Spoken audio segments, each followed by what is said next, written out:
मेरा नाम सुनीता है और मैं उन बदनसीब बच्चों में से हूँ जिनके माता पिता उन्हें बचपन में ही छोड़कर दुनिया से चले जाते हैं।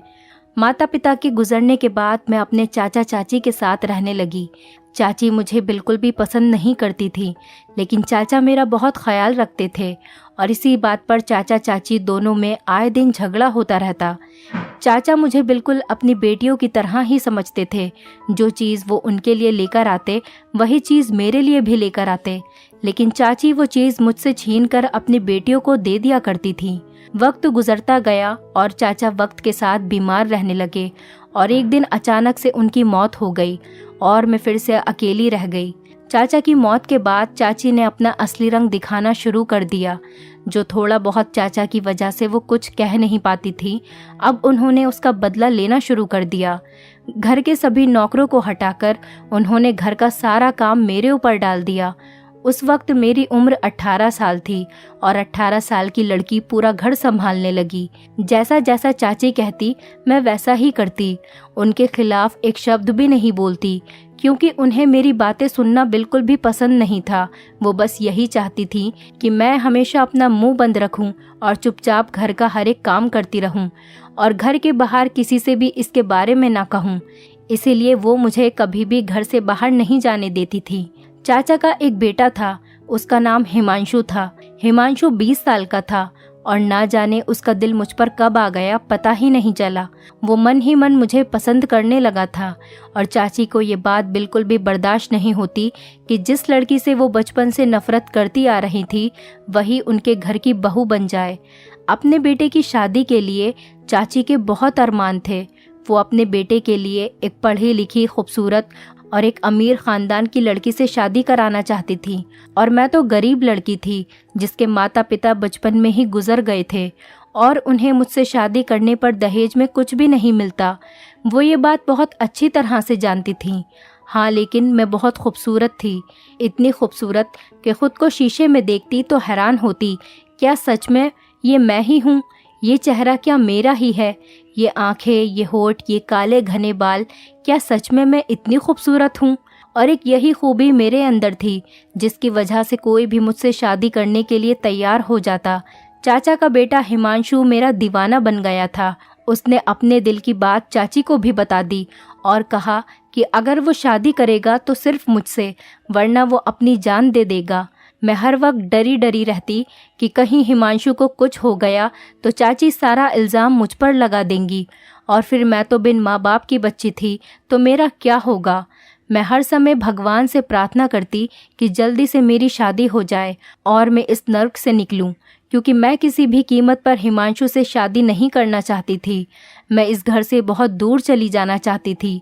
पहले तो चाची ने इस रिश्ते के लिए मना कर दिया, लेकिन जब हिमांशु अपनी जिद पर अड़ा रहा तब चाची ने इस रिश्ते के लिए हाँ कर दी और उससे एक शर्त रखी कि पहले वो अपनी पढ़ाई पूरी करेगा और उसकी पढ़ाई पूरी करने के लिए उसे उन्होंने विदेश भेज दिया।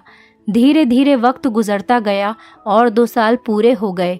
कुछ ही महीनों के बाद अब हिमांशु पढ़ाई पूरी करके घर वापस आने ही वाला था कि उससे पहले ही मेरे लिए एक रिश्ता आ गया। चाची ने रिश्ते के लिए फौरन हाँ कर दी और आने वाले अगले 2 दिनों में मेरी शादी तय हो गई। दिल ही दिल में मैं सपनों की दुनिया सजाए बैठी थी।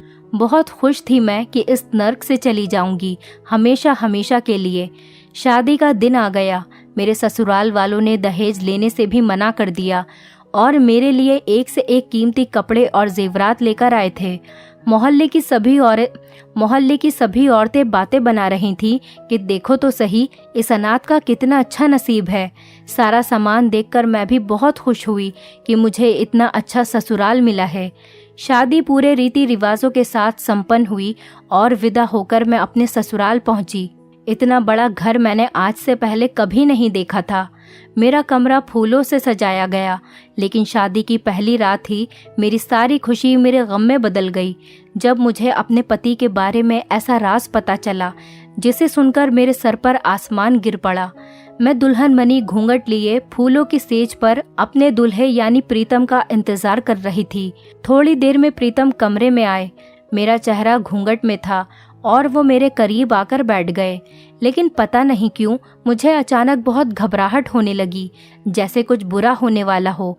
तभी उन्होंने मुझसे सवाल किया कि मैं देखने में कैसी हूँ। ये सुनकर मुझे हैरत हुई और मैंने उनसे कहा कि आप खुद ही घूंघट उठाकर देख लीजिए कि मैं कैसे दिखती हूँ। मेरी इस बात पर वो बहुत ज़ोर से हंसने लगे।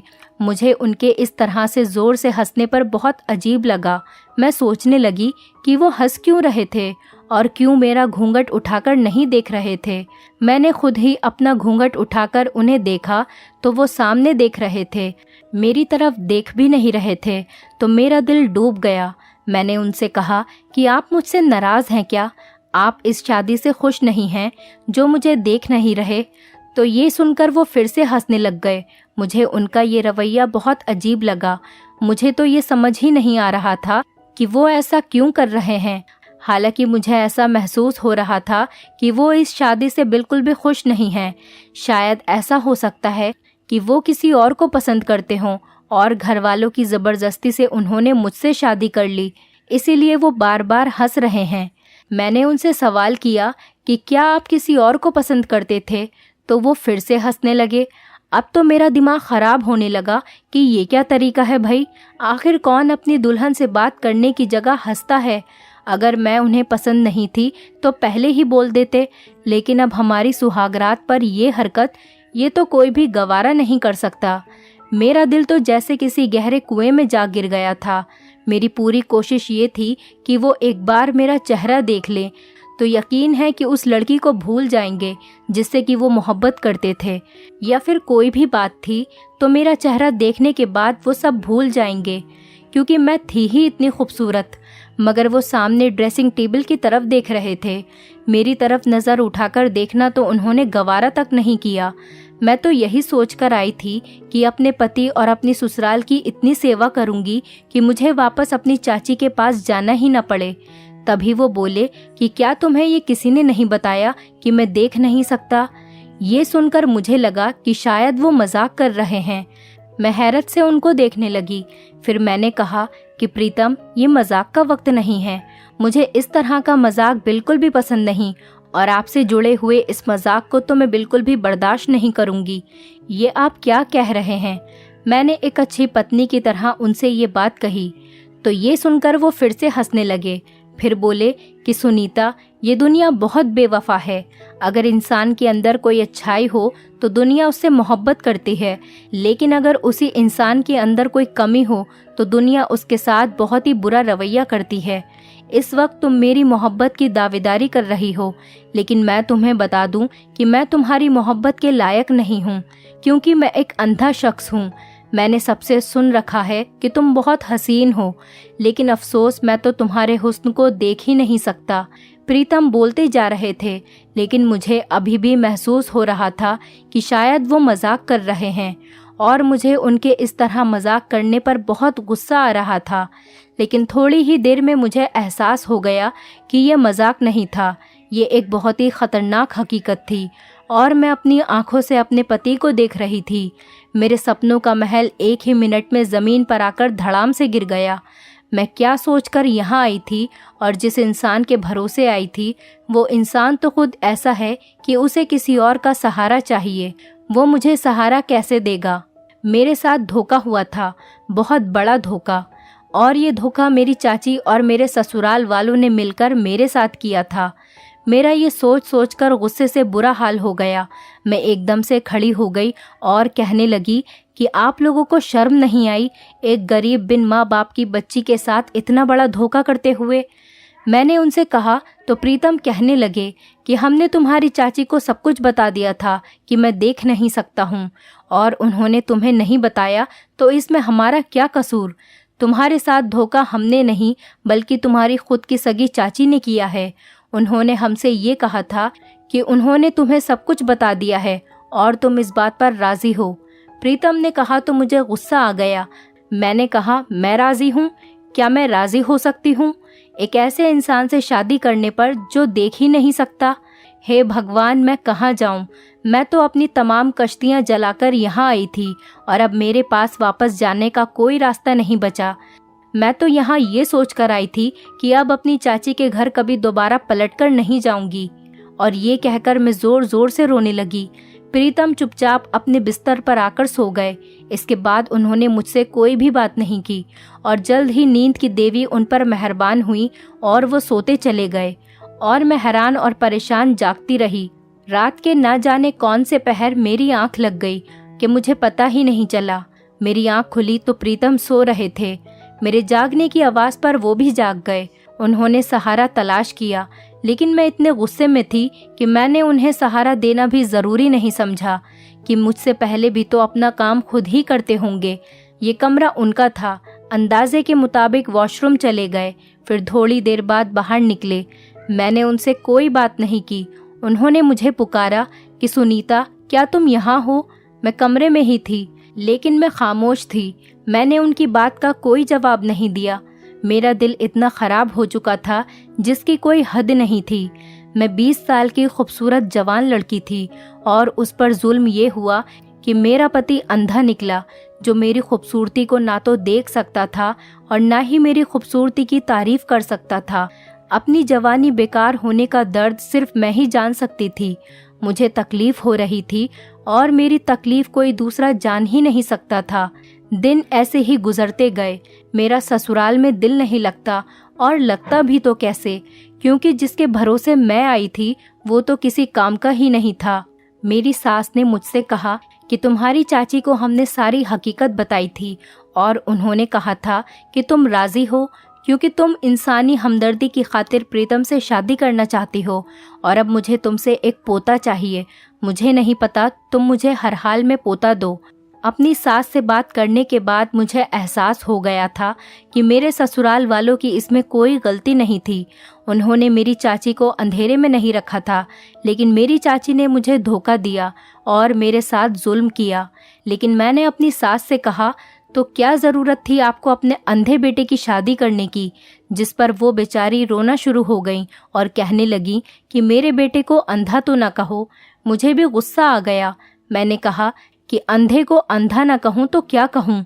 मैं ऐसे ही पत्थर दिल पहले तो नहीं थी, लेकिन मेरे साथ जो हालात गुजरे उन्होंने मुझे ऐसा बेहिस और पत्थर दिल बना दिया। बचपन से लेकर अब तक तो चाची के रवैयों ने मुझे चोट पहुंचाई, और इसके बाद अब शादी हुई तो शादी के बाद इस धोखे ने मुझे पूरी तरह से तोड़ कर रख दिया। दूसरों के एहसास की मुझे कोई फिक्र नहीं थी, क्योंकि खुद मेरा अपना दिल चकनाचूर हो चुका था। मैं बुरे तरीके से टूट गई थी और मेरी समझ में नहीं आ रहा था कि मैं करूं तो करूं क्या। फिर भी मैंने बहुत कोशिश की दिल लगाने की, लेकिन मेरा दिल नहीं लगता। मैं चाहती थी कि मेरी खूबसूरती की कोई तारीफ करे, जो मेरा हक भी था, और अब मैं हर वक्त रोती रहती थी। प्रीतम बंद कमरे में मेरी सिसकियां सुनते थे, मुझे चुप कराने की कोशिश करते थे, लेकिन मुझे उनका वजूद ही अपने साथ बर्दाश्त नहीं होता था। न जाने मुझे क्या हो गया था, मेरी पूरी सोच ही नकारात्मक हो गई थी। फिर एक दिन प्रीतम ने सुबह सुबह मुझसे कहा कि वो शहर से दूर किसी काम से जा रहे हैं। वापसी पर उन्हें थोड़ी देर हो जाएगी। अक्सर वो बाहर जाते वक्त ड्राइवर को अपने साथ ले जाते थे और उसी के साथ घर वापस आते थे। अब जब वो चले गए तो मैंने सुकून का सांस लिया। मैं काम वगैरह तो कुछ भी नहीं करती थी, हर वक्त गुस्से में ही रहती थी, क्योंकि वैसे भी सारा काम नौकर नौकरानी ही करते थे। यहाँ पर हर सहूलत थी, बस कमी थी तो सिर्फ एक बात की कि कोई मेरी खूबसूरती को देखने वाला नहीं था। इसी तरह से मैं सो गई और आधी रात को अचानक मुझे प्यास लगने की वजह से मेरी आंख खुल गई। मैं पानी पीने के लिए किचन तक गई और फ्रिज से पानी निकालकर पीने लगी कि अचानक मेरे पीछे से किसी ने मेरे मुंह पर हाथ रख दिया ताकि मेरे मुंह से आवाज़ नहीं निकल सके, और मेरे कान पर फुसफुसाया कि तुम बहुत खूबसूरत हो। मैंने जब से तुम्हारा हसीन चेहरा देखा है तब से मैं तुम्हारा दीवाना हो गया हूँ। आज तुम्हारा पति घर पर नहीं है, हालांकि वो अंधा है और देख नहीं सकता, लेकिन फिर भी मैं उसके सामने घर पर आना नहीं चाहता था और इसीलिए आज आया हूँ कि तुमसे खुलकर अपने प्यार का इजहार कर सकूं। मैं तुम्हें बता दूं कि मैं तुम्हारे पड़ोस में रहता हूँ और रोज़ाना अपने कमरे की खिड़की से तुम्हारा दीदार करता हूँ। मुझे बहुत अफसोस है कि तुम जैसी हसीन और खूबसूरत लड़की की शादी एक ऐसे इंसान से हो गई जो तुम्हारी जवान खूबसूरती को देख ही नहीं सकता। मैंने आंखें घुमाकर देखा तो उसने नकाब पहना हुआ था। उसकी आंखें दिख रही थी और मैं किस्मत और हालात की मारी हुई लड़की थी। और जब किसी और के मुंह से अपने लिए तारीफ सुनी तो मुझे बहुत अच्छा लगा। बजाय उसके कि मैं उसकी बातों पर गुस्सा करती, मुझे उसकी बातें बहुत अच्छी लगी और मैं ऐसी बातों को सुनना भी चाहती थी जो मेरी खूबसूरती को सराहे। मैंने उससे इशारों में कहा कि मुझे बोलने तो दो। उसने मेरे मुंह से हाथ हटा लिया। मैंने पूछा कि तुम कौन हो? वो कहने लगा कि मैं तुमसे मोहब्बत करता हूँ और रोज़ाना तुम्हें देखता हूँ। मैंने उससे कहा, यहाँ से चले जाओ, मेरे पति किसी भी वक्त आ सकते हैं। तो उसने कहा कि मुझे तुम्हारे पति की पूरी खबर है, वो कल सुबह ही आएगा। लेकिन मुझे अपनी सास का भी डर था, इसीलिए किसी न किसी तरह मैंने उसे वहाँ से भगा दिया। लेकिन अब जब भी प्रीतम काम से कहीं बाहर जाते तो वो नकाबपोश घर पर आ जाता। न जाने उसने कौन सा चोर रास्ता बना लिया था। पहले वो किचन में आ जाता था और अब मेरे कमरे की खिड़की फलान कर मेरे कमरे में ही आ जाता था और हम दोनों सारी सारी रात बातें करते रहते थे। वो मेरी खूबसूरती की तारीफ करता और मैं सुनती रहती और मुझे बहुत अच्छा लगता। लेकिन वो हमेशा नकाब लगाए रखता था। मैंने उससे कई बार कहा कि नकाब हटाकर मुझे अपना चेहरा तो दिखाओ, लेकिन उसने कहा कि वक्त आने पर दिखाऊंगा। उसकी आंखें बहुत खूबसूरत थी। आंखों को देखकर लगता था कि वो खुद भी एक हैंडसम लड़का होगा और उसकी आंखों से ज्यादा तो उसकी बातें बहुत ही खूबसूरत थीं। यहाँ तक कि मुझे उसकी मोहब्बत भरी बातों की आदत हो गई थी। वो सारा दिन फ़ोन करके मुझसे मोहब्बत भरी बातें करता था। मेरी ज़िंदगी में जिस चीज़ की कमी थी वो मुझे मिल रही थी, लेकिन एक अनजान शख्स से जो कि मेरा अपना था ही नहीं, और जो मेरा अपना था वो मेरी तारीफ करने से मजबूर था। काफ़ी वक्त तक ये सिलसिला यूं ही चलता रहा। वो प्रीतम की गैर मौजूदगी में घर पर आता था और हम दोनों बैठकर घंटों घंटों बातें करते, लेकिन कभी भी उसने कुछ गलत हरकत नहीं की। मेरी अक्ल पर पर्दा पड़ गया था। मुझे ये डर भी नहीं लगता था कि कोई अनजान आदमी मेरे कमरे तक आ जाता है। किसी दिन वो कुछ मेरे साथ गलत ही न कर बैठे। आखिर किसी अनजान आदमी पर इस कदर भरोसा करना कितनी गलत बात है। मेरा पति तो सिर्फ आंखों से अंधा था, लेकिन मेरी आत्मा से लेकर दिल दोनों अंधे हो गए थे। मैं क्या कर रही थी मुझे नजर ही नहीं आ रहा था। मैं कितना गलत कर रही थी मुझे एहसास नहीं था। लेकिन मैं ये सब क्यों कर रही थी मैंने कभी खुद से सवाल ही नहीं किया। एक रात हम बातें कर रहे थे कि प्रीतम की कॉल आई कि वो बस घर आने ही वाला है। ये सुनकर तो मैं हैरान हो गई कि अचानक कैसे आ गया। मैंने उससे कहा कि वो कहीं छुप जाए, क्योंकि प्रीतम की गाड़ी की आवाज़ सुनाई दी है और वो कभी भी अंदर कमरे तक आ सकता है। उसने कहा कि मुझे छुपने की क्या ज़रूरत है, तुम्हारा पति तो देख ही नहीं सकता। ये सोचकर मुझे भी हंसी आ गई। मैंने कहा कि हाँ, बात तो सही कह रहे हो। फिर उसने कहा कि छोड़ो, मैं जा ही रहा हूँ, और वो चला गया। थोड़ी देर बाद प्रीतम अंदर आ गए। मैंने कोई बात नहीं की। उन्होंने आकर लाइट बंद कर दी। उसके बाद मैं अपने बिस्तर पर लेट गई और आंखें बंद कर ली और सोने की कोशिश करने लगी। लेकिन मुझे कुछ देर बाद एहसास हुआ कि प्रीतम सोए नहीं हैं, बल्कि बैठे हुए हैं। फिर अचानक से वो बोल पड़े, सुनीता, तुम्हें मालूम है कि मेरे पिताजी भी अंधे थे और मेरी माँ बेहद हसीन थी। खानदान वालों के दबाव में आकर मेरी माँ ने मेरे पिताजी से शादी कर ली, लेकिन उनके अंदर एक वीरानी भी हमेशा से ही थी। और रहे क्यों ना, अपनी ज़िंदगी एक अंधे इंसान के साथ गुजारनी पड़ रही थी। मैं पैदा हुआ तो मेरी माँ ने अपना दिल मुझ में लगा लिया, लेकिन फिर भी उनका दिल मुझसे भी उठ गया और फिर उन्होंने अपना दिल कहीं और लगा लिया। जब पिताजी घर पर नहीं होते थे तब एक अनजान आदमी मेरे घर पर आता था और मेरी माँ उससे बातें करती रहती थी और मैं सारी बातें सुनता रहता था, मगर मैंने कभी कुछ नहीं कहा। जैसे ही प्रीतम ने ये बात बताई मेरी तो जान ही निकल गई। मुझे लगा कि ये तो मेरी ही कहानी है जो मुझे सुनाई जा रही थी, यानी कि मेरी सास के साथ भी यही जुल्म हुआ था और मेरी सास ने मेरे साथ भी वही जुल्म दोहराया। न जाने क्यों मुझे एहसास हुआ कि मेरी सास ने अपनी नाकामी का बदला मुझसे ले लिया। प्रीतम ने फिर से बोलना शुरू किया तो मैं उसकी बातें सुनने लगी। वो कहने लगे कि मुझे किसी किस्म का डर नहीं था। मेरा बचपन पूरी तरह से बर्बाद हो गया था, यहाँ तक कि मेरा लड़कपन और फिर मेरी जवानी आ गई। लेकिन वो आदमी ना जाने कहाँ चला गया था। फिर मैं और मेरी माँ थे और बस मेरी माँ ने दूसरा बच्चा पैदा करने की तकलीफ भी नहीं उठाई और इसी बीच मेरे पिताजी इस दुनिया से चले गए। सारी जिंदगी मेरे पिताजी को ये पता ही नहीं चल सका कि उनके पीछे घर में कोई और आता था और उनकी पत्नी से बातें करता था। फिर मेरी माँ इतनी ढीठ बन गई थी कि उन्हें मेरे पिताजी के होने या ना होने से कोई फर्क ही नहीं पड़ता था। वो आदमी मेरे पिताजी के सामने भी घर पर आता। अब क्योंकि पिताजी अंधे थे तो वो देख नहीं सकते थे, इसलिए मेरी माँ फौरन उसे दूसरे कमरे में ले जाती और उनकी बातों की आवाज़ में दूर बैठा सुनता रहता। उस दौरान मुझे ये भी पता चल गया था कि वो मेरी माँ का कोई दूर का कजिन था जो उनसे बेहद प्यार करता था और मुझे अपने पिताजी के लिए दुख होता था। मैंने उन्हें कुछ नहीं बताया। तुम जानती हो, मैं पैदाइशी अंधा नहीं था। मैं बचपन में देख सकता था और मैं अपनी आंखों से अपनी माँ की सारी हरकत सुनता और देखता रहता था। आहिस्ता आहिस्ता मेरी आंखों की रोशनी जाती रही क्योंकि ये अंधापन मेरे बाप की विरासत थी। मैं लड़कपन को पहुंचा तो बिल्कुल अंधा हो चुका था और मुझे इस बात की खुशी भी थी कि मैं अब अपनी माँ की कोई भी हरकत देख नहीं सकता। फिर मुझे एहसास हुआ कि मुझे ये सब नहीं करना चाहिए। मैं क्यों किसी और की वजह से अपनी ज़िंदगी में अंधेरा लेकर आऊं और अपनी ज़िंदगी को बर्बाद करूं।